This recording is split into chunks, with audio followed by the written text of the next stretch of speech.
Hello. अभी assistant professor वाला में जो चल रहा है, मतलब इसका क्या ही बोलूं, लग रहा है मछली बाजार बना हुआ है। पहले तो राज्यपाल साहब क्रांतिकारी कदम उठाए, हम लोग को लगा कि वाह, क्या राज्यपाल साहब हैं, बहुत अच्छे इंटेंशन के साथ आए हैं। साथ जो नया नोटिफिकेशन आया था, आप उसको हम देखते हैं।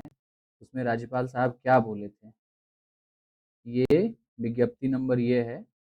इसमें राज्यपाल साहब बोले थे, देखिए पीछे आते हैं, जहाँ पे नया बनाया गया था कि किस आधार पे लेंगे एपीआई को। एपीआई का जो शॉर्टकमिंग्स था, उसको खत्म करते हुए राज्यपाल महोदय ने क्रांतिकारी कदम उठाने का काम किया। और वो बोले कि एग्जाम जो होगा रिटेन होगा। हम स्वागत करते हैं, रिटेन एग्जाम में बहुत सारा विसंगतियां हैं, बस अगर उसको रिमूव करके किया जाए तो 175 मार्क्स का रिटेन एग्जाम होगा और 25 मार्क्स का इंटरव्यू, जिसमें 12+13 है। मेरे हिसाब से इसको कम किया जाए, क्योंकि धांधली यहीं पे होता है, बहुत जबरदस्त होता है। ठीक है। और रिटर्न में कॉपी चेक करने का मतलब, जैसे बीपीएससी कैसे करती है कि आपकी कॉपी दे देती है, चेक्ड एंड अनचेक्ड कॉपी दोनों मिलना चाहिए। और अनचेक्ड कॉपी आपके रिजल्ट से पहले मिलना चाहिए, यानी कि रिजल्ट आ गया उसके बाद आप नंबर घटा बढ़ा करके अनचेक्ड कॉपी दे रहे हैं, वो नहीं। पहले अनचेक्ड कॉपी भेजिए, उसके बाद चेक्ड कॉपी भेजिए before the publication of result. उसके बाद ये अब नई वैकेंसी जो आई, उसमें से क्या हुआ कि इंटरव्यू का मार्क्स ही पता नहीं है, एपीआई कैलकुलेशन कैसे हुआ है ये भी पता नहीं है। भाई फाइनल आप रिजल्ट दो, उसमें एपीआई दे दो और इंटरव्यू स्कोर दे दो कि उसमें से कितना आया। लोग ज्वाइन करके 1 महीना होने जा रहा है, सैलरी मिलेगा उनको, और यहाँ इतना ओपेकनेस, इतना अपारदर्शिता कहाँ से आया है, हमको समझ नहीं आ रहा है। तो राज्यपाल महोदय का इंटेंशन बहुत अच्छा था, सब लोग को बुलाए, मीटिंग किए, और परमानेंट के लिए जो है ये बात बोले, और टेम्प्रोरी के लिए बोले कि अभी फिलहाल जो नई वैकेंसी आ रहा है उसको एपीआई पे लेते हैं। बहुत सारी धांधली हुई, पिछला वीडियो में आप देखें। और इसके संदर्भ में हम लोग केस भी किए हैं पटना माननीय उच्च न्यायालय में, और राज्यपाल महोदय को ज्ञापन भी दिए हैं इस संदर्भ में कि कुछ विसंगतियां हैं, और भी कुछ लोग कुछ चीजें हमको उन्हें अवगत कराना है। ठीक है। जो शिक्षा विभाग के सेक्रेटरी हैं उनके पास भी जा कर के हम उनसे बात किए। इसमें हेमा कुमारी का जो ना पीएचडी है ना नेट है और क्वालिफाइड कर गई। फिर 16/8/2026 को उसको हटाया गया। और ऐसे एक और लड़का है, अभिषेक यादव करके है, वो भी बीसी में होना चाहिए, और वो ईबीसी में सेलेक्ट हुआ है, भरा है बीसी, ईबीसी में हुआ है। तो ऐसे तो हम लोग को बहुत कम इन्फॉर्मेशन है, आयोग के पास तो भरा पड़ा है, कोई संज्ञान लेने की जरूरत नहीं है। ये यहाँ पे चल रहा है। अगर सही में 2020 का जो आप देखेंगे कि क्या गड़बड़ी हुई, कैसे फर्जी एक्सपीरियंस सर्टिफिकेट लोग बना बना के 10-10 नंबर ले लिए और प्रोफेसर बन गए। ठीक है। तो आप उस चीज को क्यों नहीं, फिर से क्यों पत्थर दिल रखिए ना, छोड़िए इन लोगों को। जो चाहता है अपना स्वार्थ, आप ऑब्जेक्टिव एग्जाम लीजिए, रिटन एग्जाम लीजिए, जो भी लीजिए, पूरा सही तरीका से होना चाहिए, साफ सुथरा ट्रांसपेरेंसी के साथ। आप अगर करते हैं, ऑब्जेक्टिव कर रहे हैं, कार्बन कॉपी दीजिए। 2 एग्जाम लेने का मतलब है ऑब्जेक्टिव और सब्जेक्टिव, हम लोग रेडी हैं, जो भी मेधावी छात्र हैं वो रेडी है। कार्बन कॉपी इसका दीजिए, और उसका भी कॉपी, इवेल्युएटेड अनइवेल्युएटेड दोनों कॉपी बिफोर इंटरव्यू। आप सारा चीज दीजिए फाइनल होने से पहले, ताकि आप इंटरव्यू में छेड़छाड़ जो बीपीएससी करती है, जो 64वीं का कॉपी हम दिखाए थे ऑलरेडी, उस तरह से नहीं हो। सब लोग रेडी है, लेकिन एपीआई कहाँ से आ गया। एपीआई में क्या है, सबसे पहले तो समान अवसर नहीं है। बिहार के बच्चों के साथ क्या है, जो पीएचडी करते हैं, कोई एक्सपोजर नहीं। दूसरी बात कि रिसर्च बेचारा कर रहा है, ना ही स्टाइफेंड है, ना कुछ। आज बालिका करके कुछ लाए हैं शोधार्थी के लिए, बालक कहाँ गया। जब आप लोग से मिलते हैं तो हमेशा कहते हैं कि सबके लिए बिहार सरकार सोच रही है, शोधार्थी को मदद मिलेगा, कहाँ मदद मिल रहा है। तो खैर, मुद्दे पे आते हैं। सबसे पहले विषय ज्ञान की सीधी जांच नहीं, एपीआई पे लाते हैं, कितना नॉलेज है कोई मतलब नहीं, पीएचडी खरीद के किया है, कहाँ से लाया है, कोई मतलब नहीं। दूसरी बात, पीएचडी वाले भी इसके मारे हैं। बहुत सारे पीएचडी वाले पहले तो कि नेट क्वालिफाइड नहीं है, पीएचडी कर लिए हैं लेकिन उनसे नेट क्वालिफिकेशन नहीं हो पाया है। तो भाई उनके लिए तो ये वरदान साबित होगा अगर आप इस तरह से करते हैं, ठीक है। दूसरी बात, 10 नंबर का 5 साल का टीचिंग एक्सपीरियंस फर्जी से बहुत लोग बना बना करके 2020 वाले में लगभग 800 केस इस संदर्भ में है। तो वहां पे आप गलती कर रहे हैं। राज्यपाल साहब आपका इंटेंशन सही था, सब वाइस चांसलर सर सारे यूनिवर्सिटी के वाइस चांसलर सर को बुलाए, मीटिंग किए, चाहे कि आप ये रिटन एग्जाम लें या ऑब्जेक्टिव लें, जो भी है, या दोनों लीजिए ना, लेकिन बस ट्रांसपेरेंसी हो। आपको चाहिए क्या? एक अच्छा प्रोफेसर चाहिए जो कॉलेज में पढ़ा है। एक प्रोफेसर एक युग को सही कर सकता है। आप क्यों नहीं समझते हैं? एक युग हायर एजुकेशन का बंटाधार हो गया है, लोग नहीं जानते हैं, उसके बाद भी वो पढ़ा रहे हैं, प्रोफेसर बने हुए हैं। उनसे अगर पूछ दिया जाए तो आप इस चीज को कब समझिएगा? आपको मौका मिला है इस पद पे, तो आप इसको सही करिए। आप राजा हैं इसके लिए, गार्जियन हैं पूरे यूनिवर्सिटी का। प्रकाशनों की गुणवत्ता, पैसा देके लोग प्रकाशन करते हैं।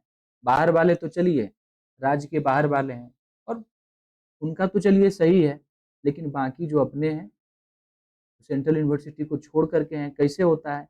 हेरा फेरी का संभावना होता ही है। प्रमाण पत्र, सेमिनार, जिसको जैसा कनेक्शन है उस तरह से बनाता है।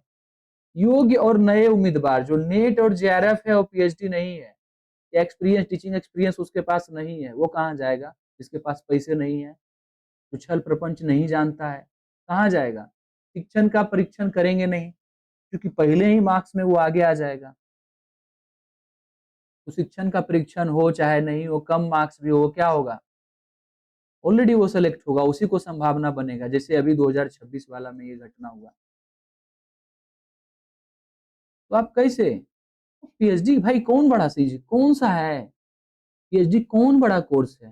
पीएचडी क्या है कि जो भी कर रहा है अब उसको प्रमोशन में रखिए ना। असिस्टेंट प्रोफेसर एंट्री लेवल पे वो एग्जाम से बने, जो पीएचडी किया उसका प्रमोशन होगा जल्दी, बड़े पोस्ट पे हो जाएंगे, वो पीएचडी वालों को पढ़ा पाएंगे, गाइड बनेंगे वो। अभी से पीएचडी को,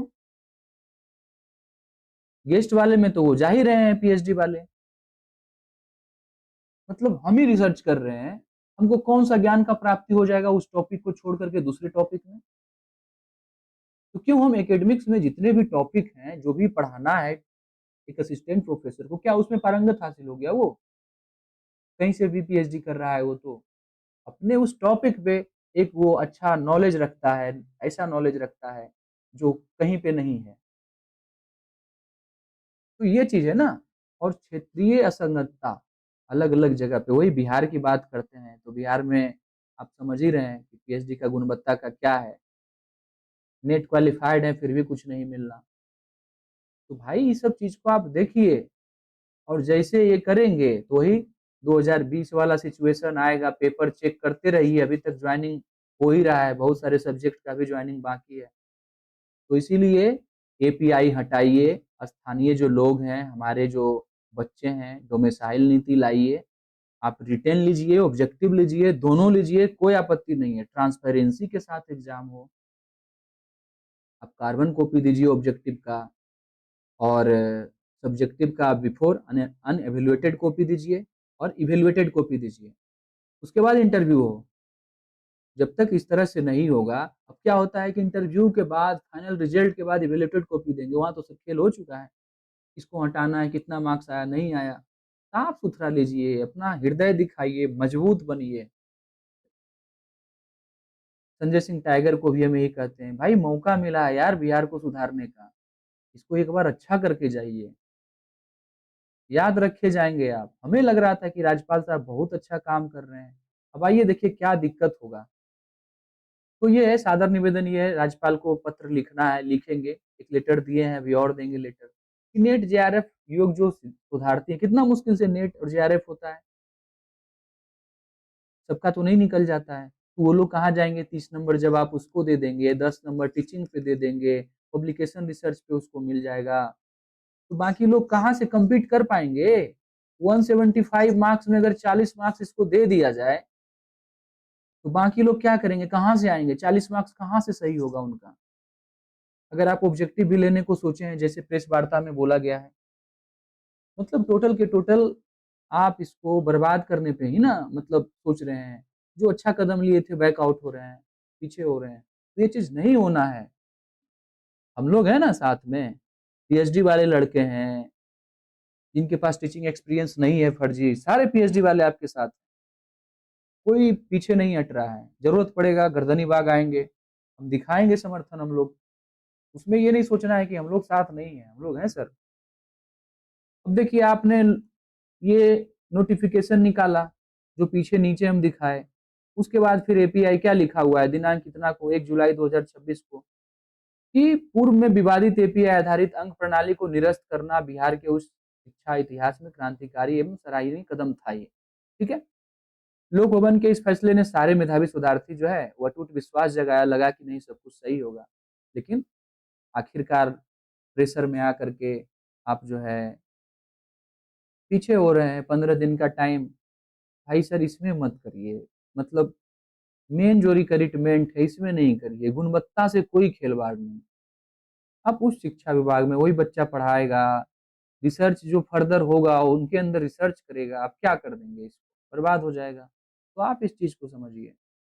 उसके बाद फिर पत्रांक संख्या विज्ञप्ति जो है, प्रतिभा पलायन ब्रेन ड्रेन पे बात होने का दर्द, कि एपीआई स्कोर जोड़ने का प्रस्ताव विचाराधीन है, तो राज्यों में हजारों शोधार्थी के मन में भारी निराशा और चिंता का संचार हुआ। जो भी कर रहे हैं या करेंगे, एपीआई जैसी दोषपूर्ण प्रणाली ने बिहार के विश्वविद्यालयों की साख को प्रभावित किया है। इसी अब एपीआई से जो आए हैं, आप समझ रहे हैं, फर्जी एक्सपीरियंस सर्टिफिकेट टीचिंग वाला, पैसा दिए, 5 साल का टीचिंग, 10 नंबर एक्स्ट्रा, 10 नंबर बढ़ने में समझते हैं कितना मुश्किल होता है लोग दूसरे लोगों को। तो ये चीज है। पैट नहीं लेने का जो ये था, हम उसका स्वागत करते हैं कि भाई नेट 2 बार हो रहा है तो ठीक है, पैट नहीं हो रहा है, आप नेट निकालो, उसमें पीएचडी ओनली के लिए है ही स्कोप, और पीएचडी में एडमिशन हो। तो आप यहाँ पे जब चाहते हैं कि एक शोधार्थी अच्छा से शोध करे, तो पुराना जो गलती है, जो गलती हुआ है, उसको आप सुधारेंगे ना। आप इस चीज को क्यों नहीं समझते हैं। अब फिर वही से एपीआई दरवाजा जो कल वाला जो है, कि सोच रहे हैं हम लोग एपीआई ऑब्जेक्टिव दोनों लेंगे, तो ऑब्जेक्टिव जो बैठेंगे, जो नन पीएचडी या नन एक्सपीरियंस वाले होंगे, टीचिंग एक्सपीरियंस वाले, उनका कभी होगा। आपको लगता है? ऊपर से धांधली तो हर जगह है, इसे तो नकारा नहीं जा सकता है। 2026 में पिछला वीडियो देखेंगे तो कितना धांधली निकाल के दिखा दी। एपीआई ज्यादा होने के बाद भी नहीं हुआ, उसमें पीएचडी वाले उसमें भी थे, तो वो बच गए क्या? तो भाई इसको बचाना है इस चीज को। तो एपीआई प्रणाली हटाने का मूल उद्देश्य है कि अपारदर्शिता इसमें होता है, संभावित पक्षपात होता है, जो झूठ और पैसे के दम पे जो टीचिंग एक्सपीरियंस मिलता है। ठीक है। और पता ही है कितना गुणवत्ता से हमारे बिहार में होता है। जब आप इसको आप सहयोग नहीं करेंगे, सहयोग राशि नहीं देंगे, लोग रिसर्च फील्ड में कहाँ से जाएंगे? सबके पास तो है नहीं, और पीएचडी करते हुए जॉब भी नहीं करना है तो उनके पास फंड है नहीं। जो अमीर है वो तो ठीक ठाक कर लेंगे दौड़ दौड़ कर, जो नहीं है वो, तो आपको भी पता है कि किस तरह से चल रहा है, फिर भी आप, बहुत सारे बच्चे हैं पीएचडी है, नेट नहीं है, नहीं निकल पाया उनसे। मैं मिला हूँ बहुत लोगों से, टीचिंग एक्सपीरियंस नहीं है, क्योंकि फिर गेस्ट में क्यों बेचारे छट रहे थे, उनके पास जो पहुंच नहीं है।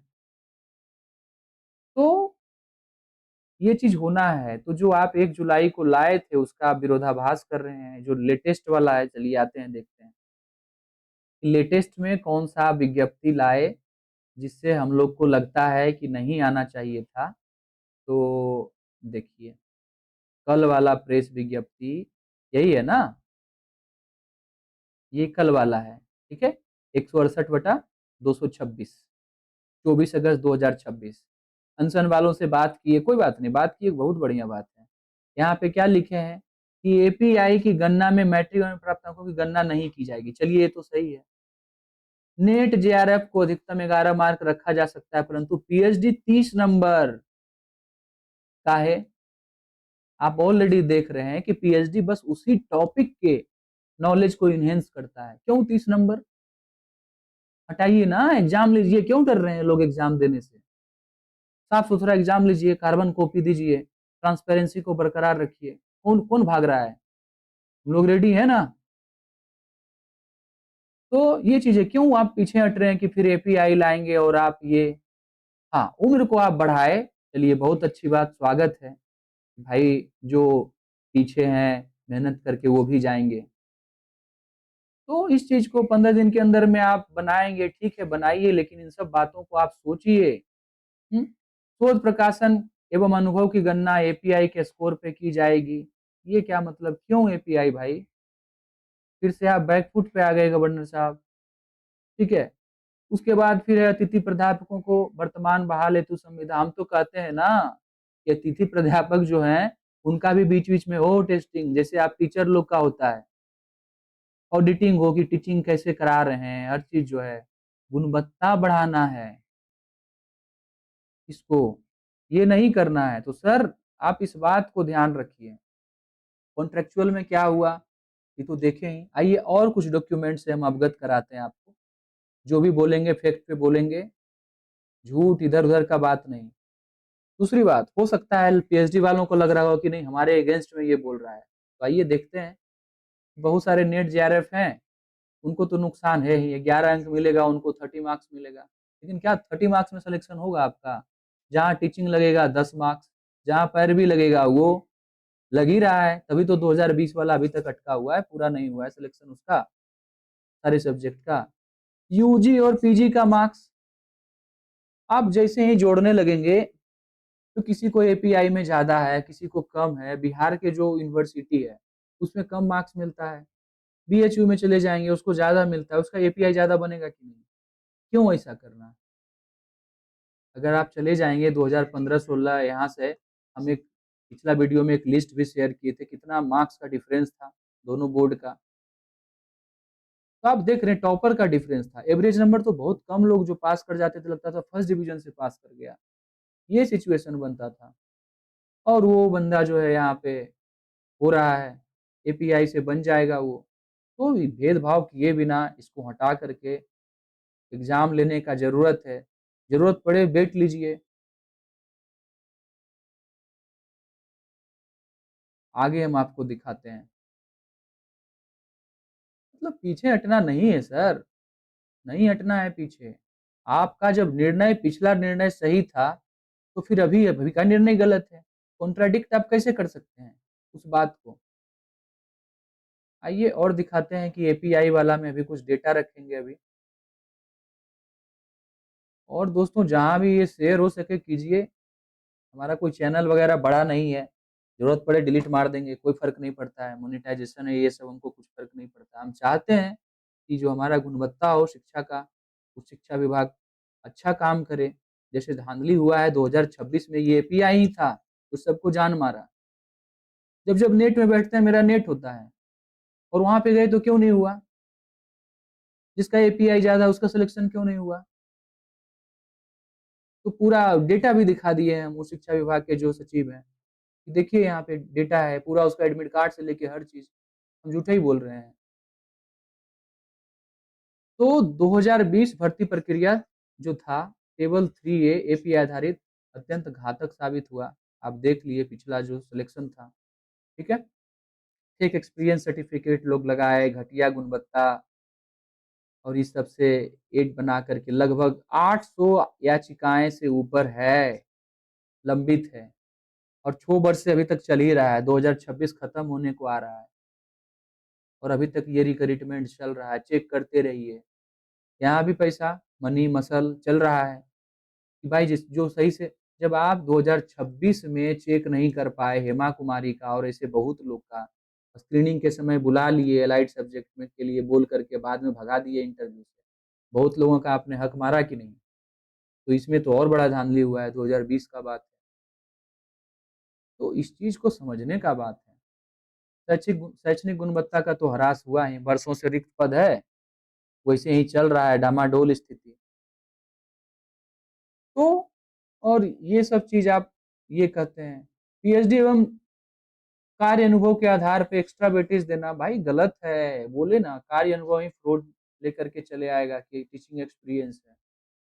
तो वही है न्यूनतम जो नेशनल एलिजिबिलिटी टेस्ट है, आपको नेट, पीएच ये जो नॉर्म है फिर क्यों कराते हैं?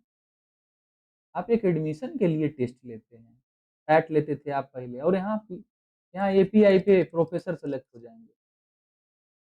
ये कैसे, कितना गलत बात है। और आपका कहना है कि नहीं एग्ज़ाम भी लेंगे, 100 मार्क्स का एग्ज़ाम लेने पे और एपीआई पे भी सोच रहे हैं। क्यों सोच रहे हैं भाई? इसमें जो बंदा आ भी जाएगा, मान लीजिए 10 मार्क्स या अभी का कॉम्पिटिशन है, यहाँ कहाँ जाएगा ये?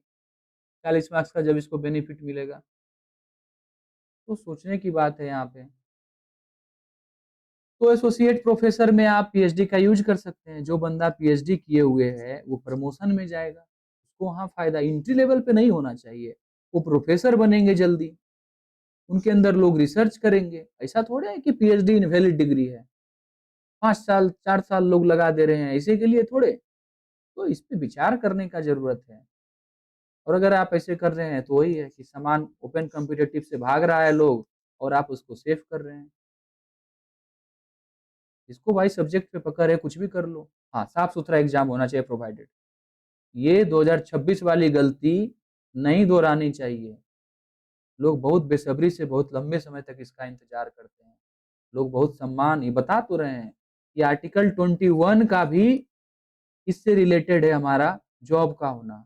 हमारे समाज में डिग्निटी बढ़ता है, हमारा पहचान बढ़ता है, हमारा एक अच्छा पोज़ीशन बनता है वहाँ पे, आर्थिक रूप से हम मजबूत होते हैं। तो लाइफ़ भी डिग्निटी नहीं है, आर्टिकल 21 केवल आर्टिकल 16, 14 और 19 का ही उल्लंघन नहीं है, बल्कि आर्टिकल 29 का भी उल्लंघन, ठीक है? तो ये तो है ही समान अवसर और ये आर्टिकल 16 और 14 कि आप पीएचडी और जो लोग हैं, जो पीजी कर रहे हैं, उनको आप छोड़ रहे हैं इस तरह से।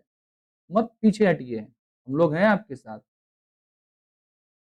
तो यही बात है और क्या, पदोन्नति में आप दीजिए उसको, जो भी रेगुलेशन है आपका, तो उसमें हो जाएगा पीएचडी वाला किए हुए, एक्सपीरियंस रहेगा उसको, वहाँ पे उसको मिलेगा, पेपर पब्लिश रहेगा, वहाँ उसको बेनिफिट होगा, यहाँ उसको क्यों देना?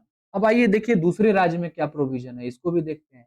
कह रहा है कि लगभग 20 से 22 राज्यों की वर्तमान सहायक प्राध्यापक जो भर्ती परीक्षा है, तुलनात्मक अध्ययन यहाँ पे हम लोग कर रहे हैं। आइए, राजस्थान में क्या हो रहा है इसको पहले रीड करते हैं कि एपीआई एकेडमिक स्कोर का आधार अतिरेक वेटेज देना, जैसे नेट जेआरएफ अभ्यर्थियों को पीएचडी शोध कर रहे विद्यार्थियों के साथ असमानता उत्पन्न करेगी। ठीक है, तो अब आइए यहाँ पे राजस्थान में क्या हो रहा है, वस्तुनिष्ठ एग्जाम हो रहा है और साक्षात्कार हो रहा है। 450 मार्क्स का 3 पेपर होता है, ठीक है, 450 प्रश्न यहाँ पे और टोटल 200 मार्क्स लिखित हो रहा है, ठीक है, अंतिम मेरिट के लिए, और इंटरव्यू 24 नंबर का 224 पे ये फाइनल हो रहा है। मध्य प्रदेश का क्या है, यहाँ भी वही हो रहा है कि ऑब्जेक्टिव एग्जाम हो रहा है, इंटरव्यू हो रहा है, 200 मार्क्स 2 पेपर हो रहा है, टोटल अंक 200 क्वेश्चन 800 मार्क्स का, और यहाँ पे 900 मार्क्स पे टोटल हो रहा है, 100 मार्क्स इंटरव्यू। हालांकि इंटरव्यू का इतना मार्क्स देना बहुत ही घातक है। इंटरव्यू का मार्क्स केवल आप बहुत कम दीजिए, ताकि कम से कम स्कोप हो छेड़छाड़ का। समझ सकते हैं ना? तो कम रहेगा। टीचिंग आप एक बार देख लिए कि बच्चा सब कुछ लिख करके तो सही आया, टीचिंग उसका देख लिए, उसका बिहेवियर, बोलने का तरीका, कैसे प्रेज़ेंट करता है, डेप्थ ऑफ नॉलेज थोड़ा-मोड़ा देखें, बस फाइनल कीजिए। जो लिख के आ सकता है वो बोल नहीं सकता है, पढ़ा नहीं सकता है, बस उसमें से आप देखिए कि बेहतर कौन है उन लोगों में से।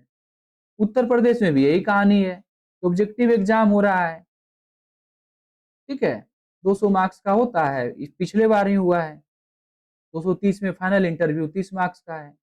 उत्तर प्रदेश जो जीडीसी का हो रहा है, यहाँ भी देखिए प्रीलिम्स हो रहा है, फिर मेंस हो रहा है यहाँ पे, 120 क्वेश्चन 20 क्वेश्चन इस तरह से, टोटल 150 प्रीलिम्स 200 मेंस, और आप देखिए 25 मार्क्स का इंटरव्यू 225 पे ये कर रहा है। तो आप क्यों मतलब नया तरीका पिछले पुराने वाले जो प्रॉब्लम है आप वहाँ पे फिर से वापस जाने का सोच रहे हैं। हिमाचल प्रदेश में वही है, ऑब्जेक्टिव है देखिए, डिस्क्रिप्टिव है मेंस में, तो आप देख सकते हैं ना यहाँ पे 30 मार्क्स का पर्सनालिटी टेस्ट है, और टोटल क्या हो गया 100 क्वालिफाइंग प्रीलिम्स और 120 इधर पेपर 1 क्वालिफाइंग, और ये अब देखिए यहाँ पे उत्तराखंड का भी वही कहानी है। तो भाई इसको सोचना है, पंजाब, बिहार ही नहीं सबसे तेज है। जो गलती वहाँ है उसको हमको सुधार करके आगे बढ़ना है। दिल्ली का, पंजाब का देखिए, उत्तराखंड का देखिए, हरियाणा का देखिए, गुजरात में भी वही है, ऑब्जेक्टिव और इंटरव्यू हो रहा है। रिटन एग्जाम 300 मार्क्स का, 100 मार्क्स का इंटरव्यू, इंटरव्यू को आपने 25 किया, इसको और कम करना चाहिए। 12 नंबर में जब इतना घपला हो सकता है, इतना मतलब क्लियरिटी नहीं है, न इंटरव्यू का मार्क्स, न एपीआई कैसे कैसे किए पता नहीं, ज्वाइन कर लिया लोग। तो 25 मार्क्स भी बहुत ज़्यादा है। ऐसा नहीं है कि सब राज्य ये किया है तो हम भी उसमें आए। आप नीतीश कुमार बहुत सारा चीज़ लिए हैं, जो राज्यों के हट करके और विशेष बहुत अच्छा काम हुआ है, सुधा का और बहुत सारे चीज़, जीविका का। तो हमारा राज्य क्यों नहीं अच्छा कदम उठा सकता है इस संदर्भ में? 20 लोग खड़े हो गए, उसके बाद फिर उसके पीछे-पीछे आप कि नहीं यहाँ करते हैं। महाराष्ट्र का भी देखिए यहाँ पे ऑब्जेक्टिव और ये हो रहा है, 200 मार्क्स का 100 प्रश्न है और 50 का इंटरव्यू 250 पे आ रहा है। कर्नाटका का गोवा का कौन सा स्टेट बचा हुआ है? कुछ कुछ स्टेट मुश्किल से होगा, 20 से 22 स्टेट अभी दिखा दिए। तो आपको ये सोचने का ज़रूरत है कि तो देखिए आप ये जो पहले लाए थे, वो आपका सही था कि रिटर्न लेंगे।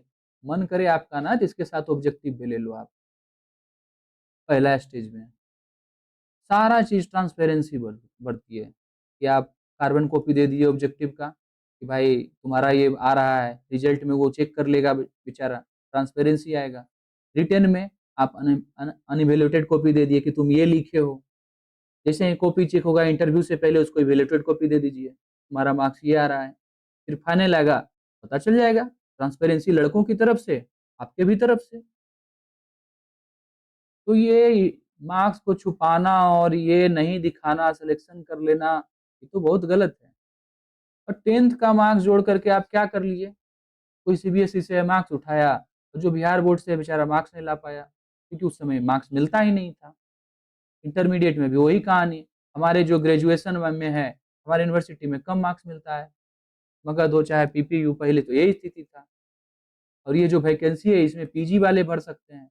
यानी आज से आप चले जाइए, जो मैट्रिक किए होंगे कम से कम 8 से 10 साल मिनिमम उनका पीछे होना चाहिए था, और 43 ईयर एज है, तो वो लोग भी भरे होंगे। सबके साथ इनजस्टिस हुआ है। मतलब जो अभी पढ़े लिखे हैं, जो बाहर से बीएचयू से, वो विद्वान हो गए, और वो सारे बच्चे जो है पूरा भोथर हो गए। तो इस चीज को सोचने का जरूरत है, मतलब कि बैकफुट पे जाने से कुछ नहीं होगा। फिर से आप बिहार को, बिहार के उस शिक्षा को आप वहीं पे उसी मोड़ पे छोड़ देंगे जहाँ से वो जूझ रहा है। आपकी आपकी मर्जी, आप जैसे करते हैं। ये कॉन्ट्रैक्ट वाला है, वापस बार बार इस चीज़ को बोले नहीं, क्या बोले हम कि 7 जून को आप लाए कि पीएचडी के साथ कोई अन्य कोर्स या नियमित या ऑनलाइन नहीं कर सकते। फिर 4 जुलाई को राज्यपाल 6.1 का नोटिफिकेशन में दिया हुआ है कि 2022 नियमों का पालन करने के लिए पालन न्यूनतम 1 वर्ष का पीएचडी करते हुए आवासीय रेसिडेंस पीरियड अनिवार्य है। आप चाह रहे थे कि रिसर्च बढ़िया हो। तो उसके बाद 21 जुलाई को लाए कि इंटरव्यू प्रारंभ हुआ ये कॉन्ट्रैक्ट वाले का, ज्वाइन व्वाइन करा लिए। उसके बाद फिर आप क्या बोले, 14 तारीख को आप बोले यहाँ पे कि हाँ हाँ पीएचडी कर रहे हैं तो कोई दिक्कत नहीं, जिनका सिग्निफिकेंटली वर्क हो गया है, फील्ड वर्क, लेबोरेटरी वर्क हो गया, वो पीएचडी कर सकता है। काहे कर सकता है? जब शुरू में आप नहीं बोले तो इन लोगों के लिए क्या? और 30 से 40% सीट भी नहीं भरा है पेपर के अखबार के अनुसार से। आप एक्स्ट्रा रिजल्ट क्यों नहीं लिए जिनका एपीआई ज्यादा था? हम जैसा बच्चा कहाँ जाए? हम्म। और गलत स्क्रीनिंग हुआ तभी तो हेमा कुमारी को हटाया गया 16 तारीख का जो है।